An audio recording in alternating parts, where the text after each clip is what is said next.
They laughed at the small Terran, until the Warlord bowed and called him brother. The huge stone hall on Korath Prime smelled of smoke, iron, and sweat. Rows of tall seats rose up like cliffs on every side. Thousands of Korathi warriors filled them. Their gray skin looked hard as rock under the yellow lights. Each one stood over 7 feet tall, with thick arms and broad shoulders. They wore black armor that clinked when they moved. Their black eyes watched everything like hawks. In the middle of the open floor stood one small figure. Daniel Carter was 5 feet 6 inches tall. He looked thin next to the giants around him. His brown hair was cut short. His blue eyes stayed calm. He wore a plain gray uniform with the small blue circle of the Earth Federation on his chest. No gun, no knife. Just a small black bag over one shoulder. High above on a throne made of black stone sat Gorvax the Iron. He was the High Warlord. His armor had gold lines carved into it. A long scar ran down the left side of his face. He leaned forward. His deep voice rolled through the hall like thunder on a mountain. "So this is the human they send," Gorvax said. "One small Terran. No guards, no fleet waiting outside. Just him." Laughter exploded from the seats. It sounded like rocks crashing together. Warriors slapped their knees. Some pointed thick fingers at Daniel. A young captain named Vark stood up. He had red marks painted on his cheeks. He shouted, "Maybe Earth ran out of real warriors. They sent their smallest child instead." More laughter. Some warriors wiped tears from their eyes. A few young ones near the front made jokes about stepping on the human by mistake. Daniel did not move. He waited. When the noise dropped a little, he spoke in a clear, steady voice. "My name is Daniel Carter. I come from Earth. I speak for the Federation Council. I am here to talk about the border worlds." Gorvax raised one heavy eyebrow. "Talk? You come to our homeworld to talk? We do not talk with weak ones. We take what we want. Those border worlds have iron mines. Good iron. Strong iron. We need it for our ships and our blades. Your people sit on it like birds on eggs. Why should we listen to a small bird?" Daniel looked straight up at the Warlord. "Because taking by force costs more than you think." The hall grew a little quieter. Warriors looked at each other. Some smirked. Others looked curious. Vark laughed again. "Costs more? What will you do, small one? Cry? Throw stones? Your ships are slow. Your soldiers break like dry sticks. We have watched your worlds for many cycles. You build cities of glass. You grow soft. You talk about peace while we sharpen our axes." Daniel took one small step forward. "Peace is not soft. Peace is hard. It takes more strength to keep it than to break it." Laughter came back, but not as loud. A few older warriors in the back rows stayed silent. They watched Daniel with narrow eyes. Gorvax stood up. The throne creaked under his weight. He walked down the wide steps until he stood right in front of Daniel. The human had to tilt his head back to meet the Warlord's gaze. Gorvax was more than 8 feet tall. His shadow covered Daniel completely. "You have a brave tongue for such a small body," Gorvax said. "But brave words die fast when steel meets flesh." Daniel did not step back. "I did not come to fight with steel. I came to offer something better." Gorvax showed his sharp teeth in a grin. "Better? What can a weak race offer the Korathi? We have taken worlds larger than yours. We have broken fleets stronger than yours." Daniel reached into his bag. He pulled out a small clear crystal. It caught the light and flashed blue. He held it up so everyone could see. "This crystal holds information," Daniel said. "Every battle your people fought in the last 50 cycles, every win, every loss, every world you took, every world that pushed back and made you pay in blood. It shows the true cost of your empire." A low murmur moved through the hall. Warriors leaned forward. Some frowned. Daniel kept talking. Your lines are long. Your supply ships get attacked by raiders. Your young warriors die faster than new ones are born. Your old ones remember when honor meant more than land. Earth has seen this before. We almost lost everything to endless war. We chose a different way, not because we were afraid, because we wanted to live long enough to see our children grow old. Gorvax stared at the crystal. Then he looked back at Daniel. You think we fear death? No, Daniel said. I think you fear wasting it. Silence fell over the hall. No one laughed now. Daniel placed the crystal on the stone floor between them. This is not a weapon. It is a mirror. Look into it. See what we see. Then decide if you want another enemy, or one ally who will stand with you when others run. Gorvax bent down slowly. His huge hand closed around the crystal. He held it up to the light. For a long moment, he said nothing.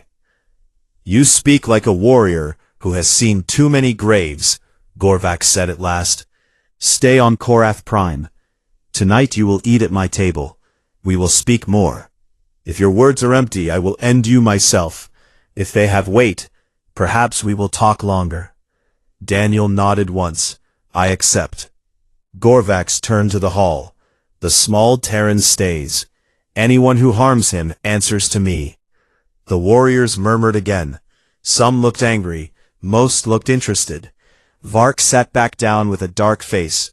Kara, Gorvax's daughter, watched Daniel from her seat near the throne. Her eyes were sharp and thoughtful. Daniel walked out of the hall with 2 Korathi guards behind him. The doors closed with a heavy thud. Outside, in the stone corridor, one guard spoke low.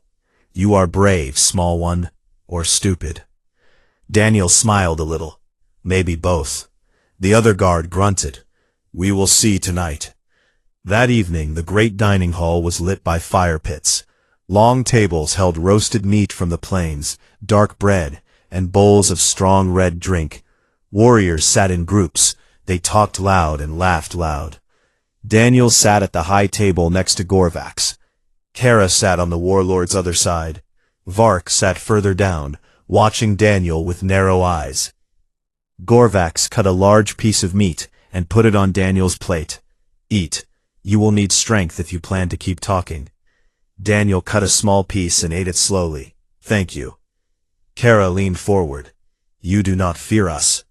I respect you, Daniel said. Fear and respect are not the same. Gorvax drank from his cup.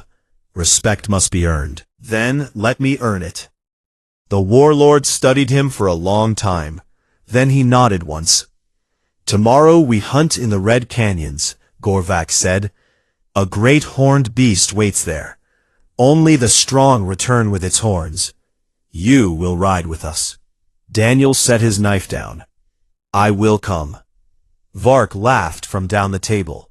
The small one on a drac? It will crush him. Gorvax did not smile. If he falls, he falls. But he rides.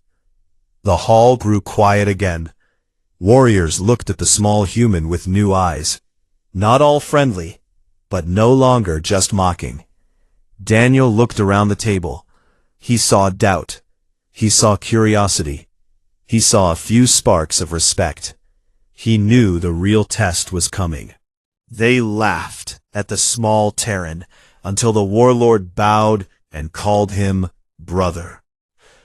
The sun rose red over the dry plains of Korath Prime. Dust hung in the air like thin smoke. A line of heavy dracs stood ready outside the stone gates.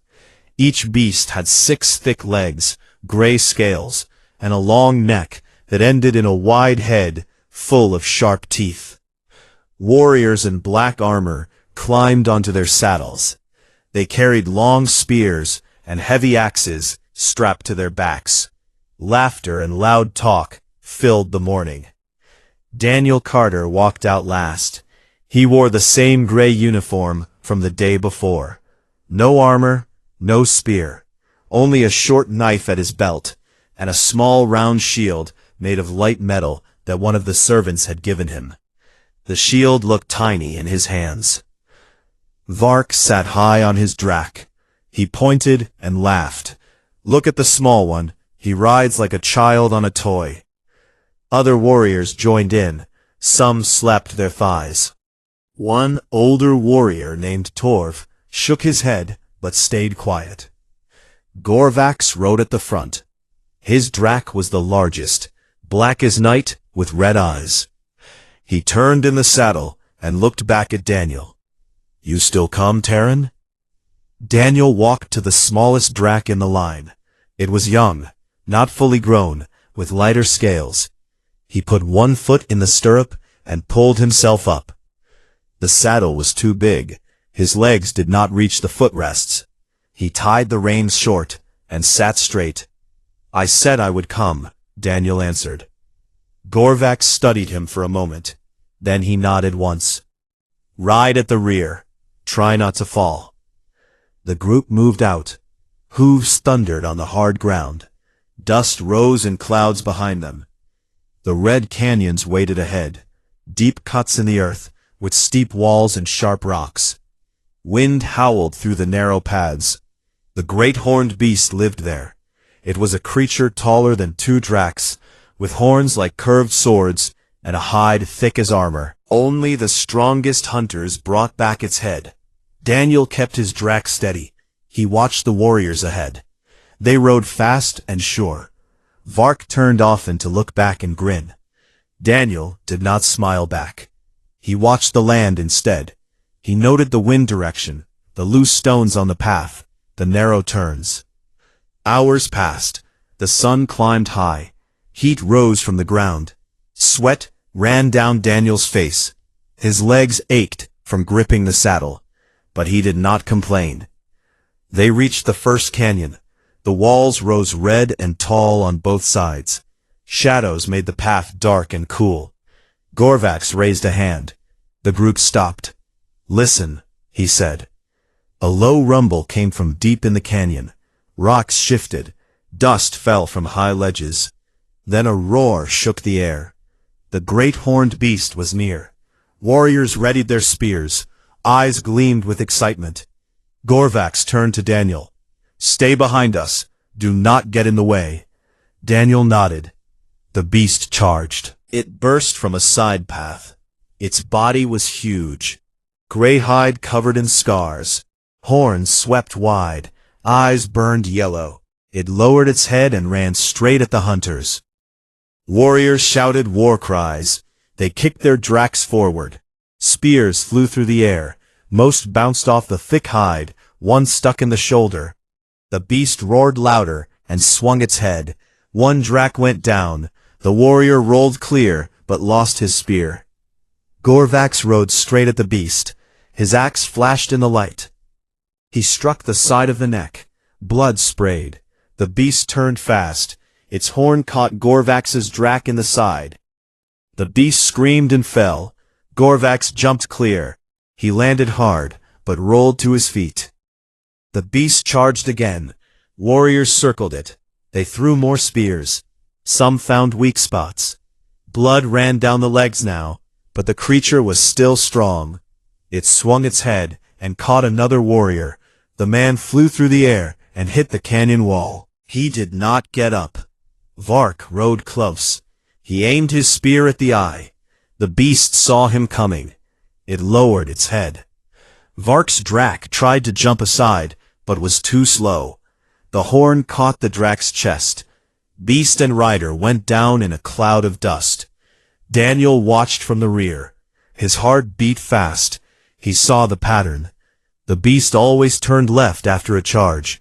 Its left front leg dragged a little from an old wound. That was the weak side. Gorvax stood alone now. His axe dripped red. The beast turned toward him again. It lowered its horns for the final charge. Daniel kicked his drac forward. The small beast ran fast. Daniel pulled the reins to the left. He stayed low. No one saw him at first. They were all watching Gorvax. When the beast was close to the warlord, Daniel threw his spear. Not at the head, Not at the body, at the left front leg. The point sank deep into the old wound. The leg buckled. The beast stumbled, its charge slowed. It tried to turn, but could not balance. Gorvax saw the opening. He roared and jumped. His axe came down hard on the neck. The blade bit deep. Blood poured out. The beast gave one last roar and fell to its knees. Then it crashed to the ground. Dust rose like a storm. Silence followed. Warriors stared. Some breathed hard. Gorvax stood over the body. His chest moved up and down. He looked at the spear in the leg. Then he looked at Daniel. Daniel sat on his drac, a short distance away. Dust covered his face. His hands shook a little, but he met Gorvax's eyes. Vark crawled out from under his dead drac. His arm hung limp. He looked at Daniel with wide eyes. No grin now. Gorvax walked over slowly. His boots left red prints in the dust. He stopped in front of Daniel. The human looked small on the drac, but he did not look away. You did not run, Gorvax said. I said I would come, Daniel answered. He put one huge hand on Daniel's shoulder. The grip was strong but not cruel. You saw the weakness. You struck true. Without you, I might lie there instead of this beast. Daniel nodded once. I watched, that is all. Gorvax looked back at the dead creature, then at his warriors. They gathered around now. No one laughed. Tonight, Gorvax said in a loud voice, the small Terran sits at my right hand. He rides with us. He fights with us. He is welcome at our fire. A low cheer rose, not as loud as before, but real. Torv nodded slowly. Kara, who had watched from a high ledge, smiled a small smile. Vark limped forward. He looked at Daniel for a long time. Then he spoke low.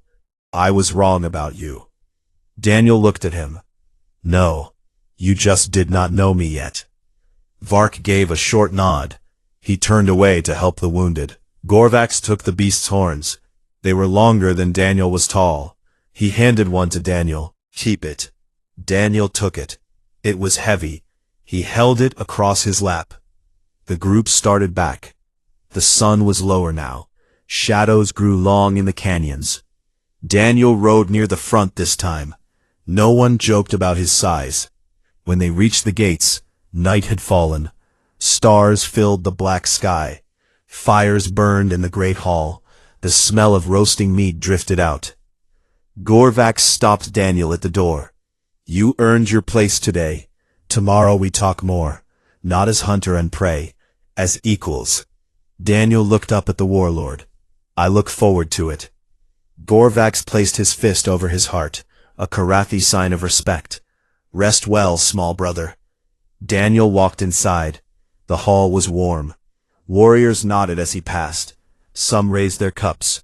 No mockery now. He sat at the high table. The horn lay beside his plate. He looked at it. Then he looked at the empty seat next to Gorvax. Something stronger had taken its place. Word count, 12-15. They laughed at the small Terran, until the warlord bowed and called him brother. The next morning the great hall felt different. No loud jokes filled the air. Warriors spoke in low voices. They watched Daniel Carter as he walked in for breakfast. Some nodded. A few raised their cups in quiet greeting. The horn from the great beast lay on the high table next to Daniel's place. It caught the morning light and shone like polished stone. Gorvax sat at the head. He wore lighter armor today, the kind used for council meetings. Kara sat beside him. Her eyes followed Daniel with calm interest. Vark was there too. His arm was wrapped in clean cloth. He did not smile, but he did not scowl either. Daniel took his seat at Gorvax's right. The warlord pushed a plate of warm bread and dark meat toward him. Eat well, Gorvax said. Today we talk of hard things. Daniel broke a piece of bread. I am ready. A line of older Karathi entered. They were the clan elders. Their armor was old and worn. Their faces carried many scars and deep lines. They sat at a long side table. One elder, a female named Mara, with white streaks in her hair, spoke first. "The small Terran has hunted with us," she said. "He has earned a voice. Let him speak." Gorvax looked at Daniel. "Tell us why Earth wants peace. Not pretty words, true reasons." Daniel set his bread down. He looked around the hall. Every eye was on him. "Earth is far from here," he began. "Our ships take many cycles to reach your stars. We cannot fight a long war with you. Not because we are weak, because it would cost too much for both sides. Our people want to build. We want farms on new worlds, schools, cities that touch the sky. War stops that. War takes young ones who should be learning, not dying." Vark leaned forward. "You say we take too much, but we need iron. Without iron, our forges go cold. Our blades grow dull. Our ships sit dead." Daniel nodded. "I know. That is why I brought numbers, not guesses, facts." He took a small flat device from his pocket. He placed it on the table. A soft light rose above it. Lines and shapes appeared in the air. Maps, trade routes, mine outputs. "Look," Daniel said. He pointed to a glowing line. "Your iron mines on the border worlds produce less every cycle. The deep veins run dry. You dig harder. You lose more workers to cave-ins and poison gas. Earth has new mines on 3 worlds. Rich iron, clean iron. We can send it to you. Steady shipments, fair price, no raids, no blood." Mara narrowed her eyes. "You would sell to your enemy?" "Not enemy," Daniel said. "Partner. In return, you leave the border worlds alone. Let our people live there in peace. You gain iron without losing warriors. We gain safety without building endless forts." Gorvax stared at the map. "And if we say no, then we defend what is ours. Not with anger, with everything we have. Our ships may be slow, but they are many. Our people fight hard when their homes are threatened. You would win battles. We would make sure every battle cost you dearly. In the end, both sides lose more than they gain." A low murmur moved through the elders. One old male named Korv spoke. "He speaks truth. Our young ones grow fewer. Our old ones tire of sending sons to die for holes in the ground." Vark hit the table with his good fist. "We are Karathi. We take. We do not beg." Gorvax raised a hand. Vark fell silent. The warlord looked at Daniel for a long time. "You offer trade, but trust is not given. It is tested." Daniel nodded. "Name the test." Gorvax stood. "There is a place called the Black Rift, a narrow pass between 2 mountains. Raiders use it to attack our supply lines. They are not Karathi. They are outcasts. They kill for sport. We have sent warriors. Many do not return. If you help us close the rift forever, I will listen to your trade offer with open ears." Daniel did not hesitate. "I will go." Kara spoke for the first time. "The rift is death. Even our best scouts fear it." "Then I will go with your best," Daniel said. Gorvax smiled a little. "You will go with me." The next day a small group left the city. Gorvax led. Daniel rode beside him on the same young Drac. Vark came too, arms still bandaged but holding a spear. Kara joined. 5 other warriors followed. They carried heavy packs with ropes, lights, and sharp tools. The Black Rift was a dark cut in the mountains. Winds screamed through it day and night. The ground was black rock, covered in sharp stones. Shadows hid holes deep enough to swallow a Drac whole. They left the beasts at the entrance. They walked on foot. Gorvax carried a large torch that burned blue. Daniel walked close behind. They came from hidden caves. Dark shapes with curved blades. They moved fast and quiet. The first one jumped at Gorvax. The warlord blocked with his axe. Sparks flew. Daniel saw another raider behind Gorvax. He pulled his short knife and threw it. The blade sank into the raider's shoulder. The attacker fell back with a cry. Vark fought two at once. His bad arm slowed him. A blade cut his side. He grunted, but kept swinging. Daniel ran forward. He picked up a fallen torch. He waved it to blind the raiders. One charged him. Daniel dropped low and rolled. The raider tripped over him and fell into a deep crack. A scream echoed up, then silence. Kara fought with two short swords. She moved like water, but more raiders came. Gorvax roared, "To the narrow point! We hold there!" They backed into a tight spot where the walls came close. Only two raiders could attack at once. The Karathi formed a line. Daniel stood between Gorvax and Vark. He held the torch in one hand and a fallen spear in the other. The raiders pressed hard. Blades rang on armor. Blood dripped on the black stone. Daniel saw a gap. A raider tried to climb the wall to drop behind them. Daniel threw the spear. It struck the climber in the leg. The raider fell with a yell. Gorvax looked at Daniel. Good eye. They fought for hours. Slowly the raiders weakened. Many lay dead. The rest ran into the dark. Silence came. Only heavy breathing and the wind. Gorvax leaned on his axe. Blood ran from a cut on his arm. Vark sat against the wall. Kara bandaged his side. Daniel stood straight. His uniform was torn. A shallow cut bled on his cheek. He wiped it away. Gorvax looked at him. You fought like one of us. Daniel shook his head. I fought beside you. The warlord walked to the narrowest part of the rift. He pointed to loose boulders high above. Seal the pass forever. They worked together. Ropes, levers, axes to chip weak spots. Daniel helped tie the ropes. He climbed with the others to place charges of black powder the Karathi carried. When it was ready, Gorvax lit the fuse. They ran back. The mountain shook. Rocks fell in a thunder of dust and noise. The pass closed. A new wall of stone stood where the rift had been. They walked out under the stars, tired, wounded, alive. At the camp, Gorvax sat by the fire. Daniel sat across from him. Vark and Kara joined. Gorvax looked into the flames. The rift is gone. The raiders are broken. You kept your word. Daniel nodded. So did you. Gorvax turned to him. I called you small brother once, as respect for the hunt. Now I say it again, but this time, I mean it deeper. He stood.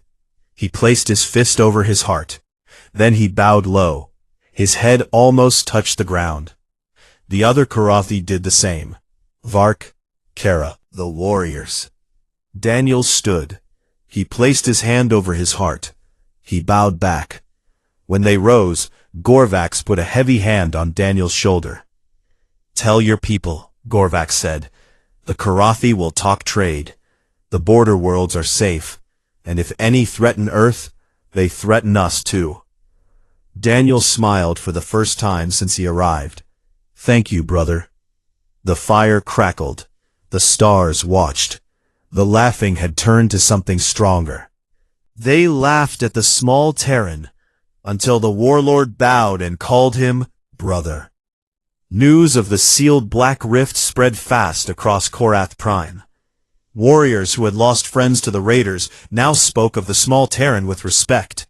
They told stories around campfires, how Daniel saw the weakness in the mountain, how he threw the spear that saved Gorvax, how he stood in the line when blades flashed in the dark.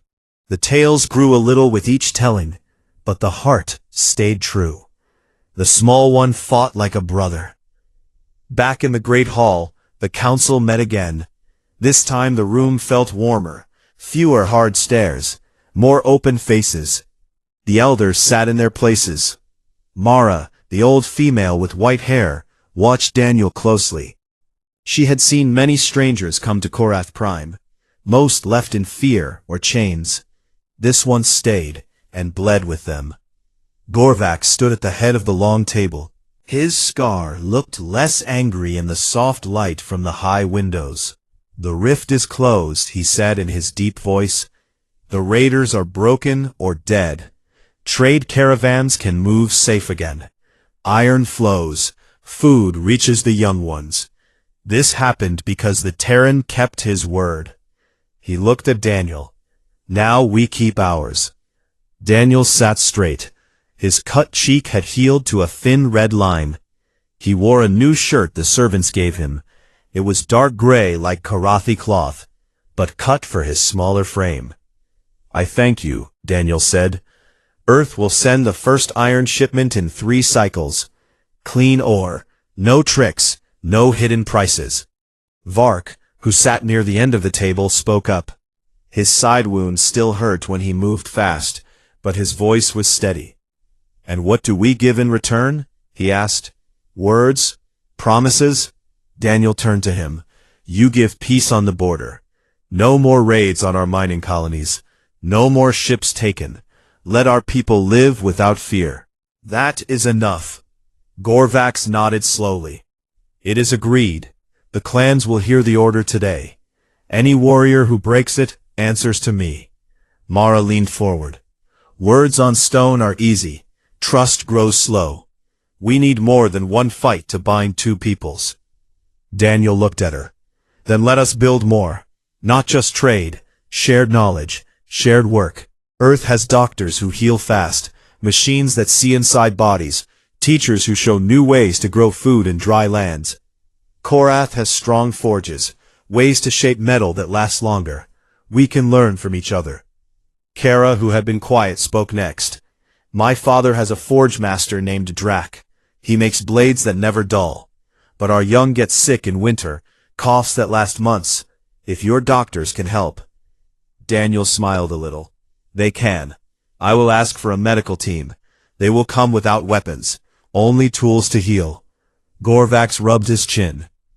"If another race attacks your worlds," Daniel met his eyes, "then we call, and we hope you answer, just as I answered when you asked for help at the rift." A low sound rose in the hall. Not laughter, not anger. A deep hum of approval from the warriors and elders. Gorvax stood taller. "Then it is done. We sign the bond today, not as master and servant, not as debtor and payer, as brothers in arms." They moved to a smaller room with thick stone walls. A large slab of black rock stood in the center. On it lay 2 sheets of metal etched with words in both languages, one in sharp Korathi runes, one in clear earth script. Gorvax took a heavy stylus. He pressed it into the metal. The lines glowed red for a moment, then cooled to bright silver. He handed the stylus to Daniel. Daniel took it. The weight felt strange in his hand. He wrote his name carefully. Daniel Carter, Earth Federation. The metal accepted the mark. When both sheets were signed, Gorvax rolled them into tubes. He sealed each with hot wax and his own ring. One tube went to Daniel. The other stayed with the Warlord. "It is bound," Gorvax said. The hall doors opened. Outside, a crowd waited. Warriors, workers, young ones. They cheered when Gorvax raised the tube high. That night, a feast began. Long tables filled the main square under the stars. Fires burned tall. Meat roasted on spits. Drums beat deep rhythms. Korathi danced in circles. Their heavy steps shook the ground. Daniel sat at the high table again. This time, children came close. Small Korathi with wide eyes touched his sleeve. One little girl with short horns asked, "Are all Terrans small like you?" Daniel laughed softly. "Some are taller, some shorter, but size does not make a warrior." She nodded seriously. "You are small, but you are strong."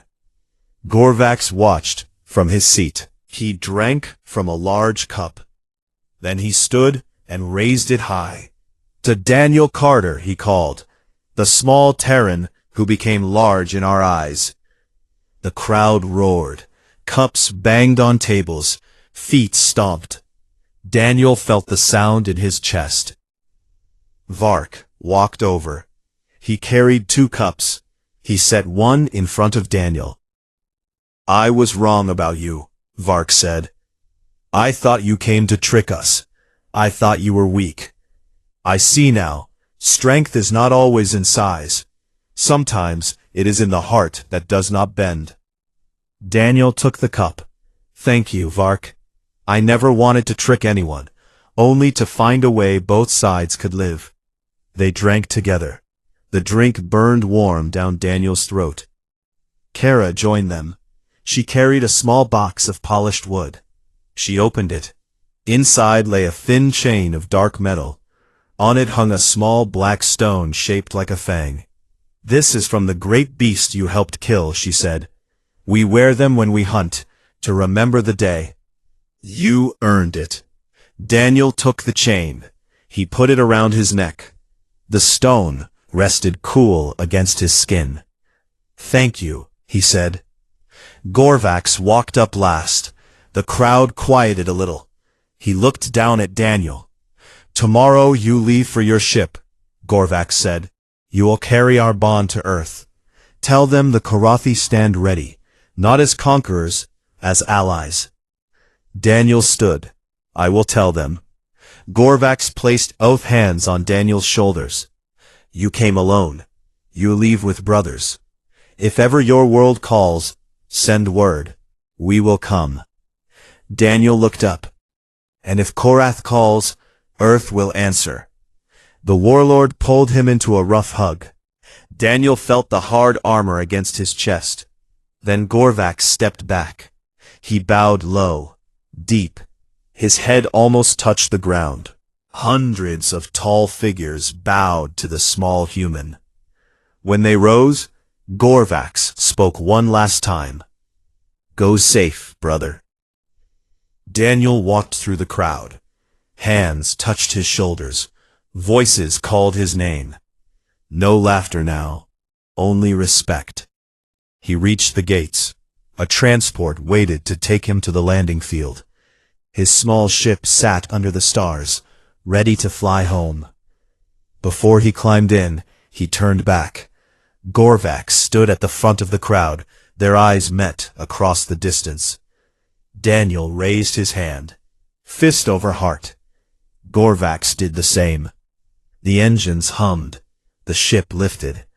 Daniel watched the fires grow small below. The city lights faded. Stars filled the black. He touched the stone on the chain around his neck. The small Terran had come to talk peace. He left as a brother. And the galaxy took note. They laughed at the small Terran, until the warlord bowed and called him brother. The small ship lifted off from Korath Prime under a sky full of bright stars. Daniel Carter sat in the pilot's seat. The controls felt familiar again after so many days on the ground. He looked back once through the view screen. The city lights glowed red and gold below. Fires still burned in the squares where the feast had ended. Tall figures stood at the gates. One figure stood taller than the rest. Gorvax. The warlord raised his arm in farewell. Daniel raised his hand back. Then the ship climbed higher. The planet shrank until it was just a gray ball with patches of red dust. Inside the cabin everything was quiet, except for the soft hum of the engines.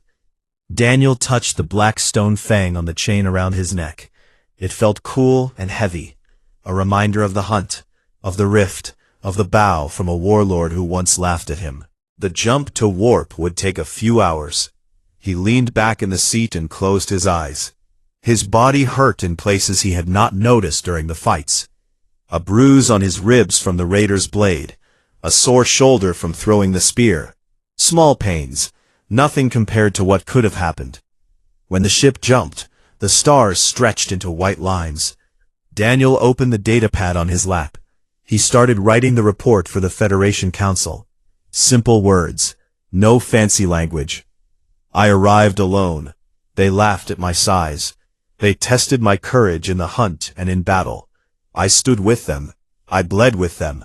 The High Warlord Gorvax sealed a bond today, not out of fear, not out of debt, out of respect.